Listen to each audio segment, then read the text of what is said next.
বাজার, ব্র্যান্ড আর প্রতিযোগিতা এই শব্দগুলো কিন্তু শুধু অর্থনীতির মোটা মোটা বইয়ের পাতায় আটকে নেই। সত্যি বলতে আমাদের রোজকার জীবনে আমরা সকালে যে টুথপেস্টটা ব্যবহার করি বা যে ফোন প্ল্যানটা রিচার্জ করি তার সবকিছুর পেছনেই কিন্তু একটা অদৃশ্য শক্তি কাজ করে। আজ আমরা এই নিয়মগুলোকে একদম সহজ করে বুঝব আর দেখব কিভাবে বড় বড় কোম্পানিগুলো আমাদের পছন্দের ওপর প্রভাব ফেলে। তো চলুন আজ আমরা এই বাজারের গোলকধাঁধায় একটা সফর করি। শুরু করব একেবারে গোড়ার কথা দিয়ে, বাজার জিনিসটা আসলে কি। তারপর দেখব প্রতিযোগিতা কিভাবে কাজ করে, কোথাও বিক্রেতার ছড়াছড়ি তো কোথাও আবার একজনই রাজা। এরপর আমরা ডুব দেব ব্র্যান্ডের দুনিয়ায়, জানব কেন কিছু কোম্পানি এত প্রভাবশালী হয়ে ওঠে। আর সব শেষে বোঝার চেষ্টা করব এই পুরো খেলায় আমাদের সাধারণ ক্রেতার ক্ষমতা ঠিক কতটা। চলুন শুরু করা যাক। বেশ, তো শুরু করা যাক একেবারে গোড়া থেকে। বাজার বা মার্কেট বললেই আমাদের চোখে কি ভাসে? হয়তো পাড়ার সবজির মন্ডি বা বড় কোনো শপিং মল, তাই না? কিন্তু অর্থনীতির চোখে বাজার মানে আরও অনেক কিছু। আপনার ফোনের অ্যাপে খাবার অর্ডার করা থেকে শুরু করে অনলাইনে সিনেমার টিকিট কাটা পর্যন্ত সব কিছুই আসলে এক একটা বাজার। চলুন এই ধারণাটা একটু ভেঙে দেখা যাক। একটা জিনিস ভেবে দেখুন তো, আপনার টুথপেস্ট, আপনার মোবাইল রিচার্জ প্ল্যান আর আপনার ট্রেনের টিকিট, এই তিনটে জিনিস কেনার অভিজ্ঞতা কি একই রকম? একদমই না। টুথপেস্ট কিনতে গেলে দেখবেন দোকানে 10টা ব্র্যান্ড সাজানো আছে, কিন্তু ট্রেনের টিকিট বিকল্প তো প্রায় নেই বললেই চলে। এই যে এত তফাৎ, এর আসল কারণটা কি বলুন তো? এটাই লুকিয়ে আছে বাজারের গঠনের মধ্যে। বাজার হতে গেলে কিন্তু ইটকাঠ পাথরের একটা বিল্ডিং বা জায়গা হতেই হবে এমন কোনো কথা নেই। অর্থনীতিতে বাজার হলো এমন একটা ব্যবস্থা যেখানে ক্রেতা আর বিক্রেতা এক জায়গায় আসে, সেটা অনলাইনে হোক বা অফলাইনে, এবং কোনো জিনিসের দাম আর পরিমাণ নিয়ে একটা রফা করে। সেটা আপনার এলাকার সবজি বাজারও হতে পারে, আবার অ্যামাজন বা জোম্যাটোর মতো অনলাইন প্ল্যাটফর্মও হতে পারে। আসল কথা হলো লেনদেন। যেহেতু সব বাজার একরকম নয়, তাই অর্থনীতিবিদরা বাজারকে একটা বর্ণালী বা স্পেকট্রামের মতো করে দেখেন। ভাবুন তো, একটা লম্বা স্কেল, যার এক প্রান্তে আছে এমন বাজার যেখানে অগুন্তি বিক্রেতা, কম্পিটিশন মারাত্মক, আর ঠিক তার উল্টো দিকে আছে এমন একটা পরিস্থিতি যেখানে বিক্রেতা মাত্র একজন। চলুন এই দুই চরম প্রান্তকে আগে ভালো করে চিনে নিই। এই দেখুন বাজারের দুটো একেবারে বিপরীত ছবি। একদিকে আছে পারফেক্ট কম্পিটিশন বা নিখুঁত প্রতিযোগিতা।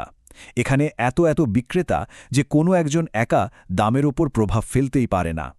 যেমন ধরুন গমের বাজার।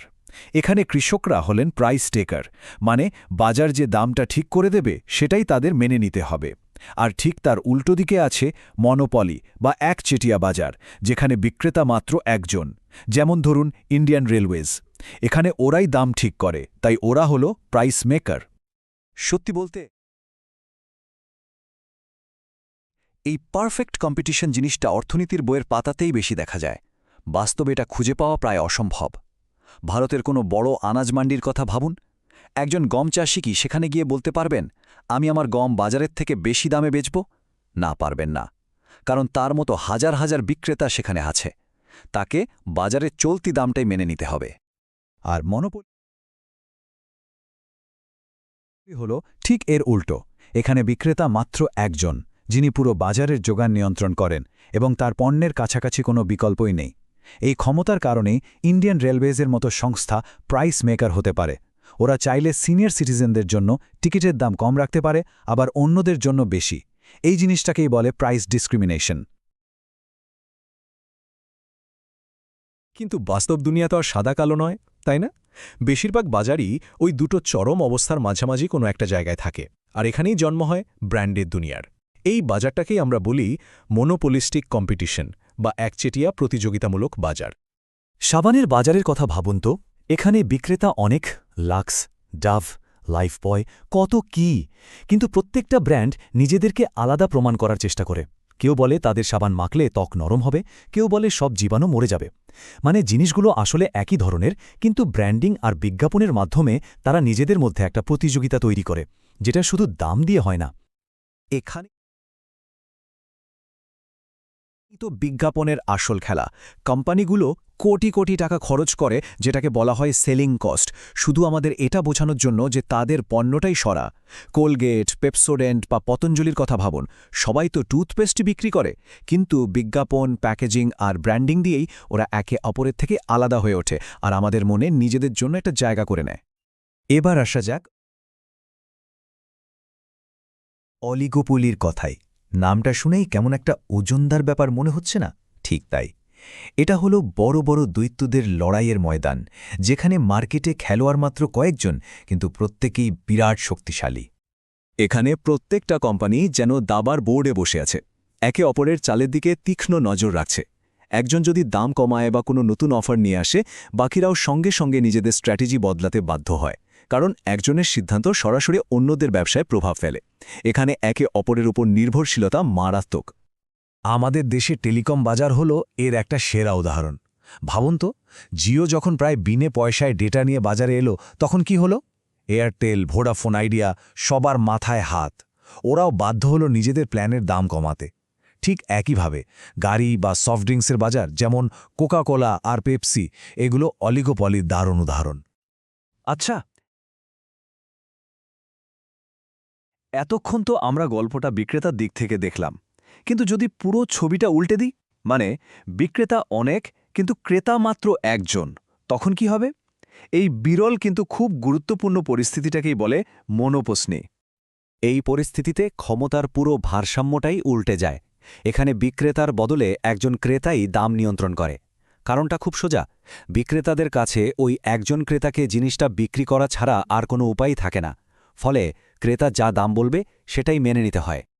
এর একটা একেবারে স্পষ্ট উদাহরণ হল ভারত সরকার। যখন বিভিন্ন কোম্পানি থেকে ফাইটার জেট বা বিশেষ ধরনের প্রতিরক্ষা সরঞ্জাম কেনা হয়, তখন ক্রেতাকে শুধুমাত্র ভারত সরকার। এখানে সরকারই ঠিক করে সে কত দামে জিনিসটা কিনবে। একইভাবে মারুতি যখন কোনো নির্দিষ্ট গাড়ির পার্টসের একমাত্র ক্রেতা হয়, সেটাও মনোপসনির একটা উদাহরণ। তাহলে এত সব আলোচনার মানে কি দাঁড়ালো? পারফেক্ট কম্পিটিশন, মনোপলি, ব্র্যান্ডের লড়াই, এগুলোর সঙ্গে আমাদের প্রতিদিনের জীবনের সম্পর্কটা ঠিক কোথায়? চলুন এবার সবটা একসাথে জুড়ে দেখা যাক কেন এই বিষয়গুলো জানাটা আমাদের জন্য এত জরুরি। আসল কথাটা হলো, বাজারের গঠনই ঠিক করে দেয় একজন ক্রেতার হাতে কতটা ক্ষমতা থাকবে। এই যে দেখুন, যেখানে প্রতিযোগিতা যত বেশি, মানে পারফেক্ট কম্পিটিশন, সেখানে আমাদের অর্থাৎ ক্রেতার ক্ষমতাও তত বেশি।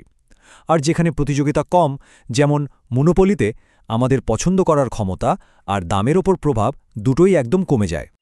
তো পরের বার কিছু কেনার আগে যখন দেখবেন 10টা ব্র্যান্ড আপনার মনোযোগ কাড়ার চেষ্টা করছে, বা ট্রেনের টিকিট কাটার সময় একটাই অপশন পাচ্ছেন, তখন কিন্তু আপনি এর পেছনের কারণটা জানবেন। এই কাঠামোগুলো বোঝা আমাদের সেই শক্তিগুলোকে চিনতে সাহায্য করে, যা প্রতিদিন আমাদের দেওয়া দাম, আমরা যে কোয়ালিটির জিনিস পাই এবং আমাদের কাছে থাকা অপশনগুলোকে নিয়ন্ত্রণ করে। এবার একটা ছোট্ট কাজ, এই ধারণাগুলো মাথায় রেখে একবার ভাবুন তো, শেষ যে কয়েকটা জিনিস কিনেছেন সেগুলোর পেছনে কোন বাজারের শক্তি কাজ করছিল? আপনার মোবাইল প্ল্যান, সকালের কফি বা নতুন কেনা জুতোটা? একটু ভাবুন, দেখবেন কেনাকাটার পুরো দুনিয়াটাই অন্যরকম লাগবে।